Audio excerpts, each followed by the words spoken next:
З наступного року вільні кошти Черкаської міської ради будуть знаходитися на депозитних рахунках Укргазбанку.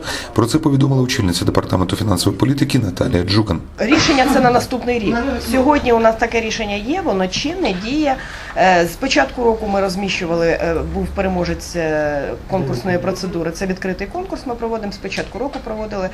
Був Приватбанк, зараз Газбанк став переможцем і вони нам дали десь на 3% більшу ставку, ніж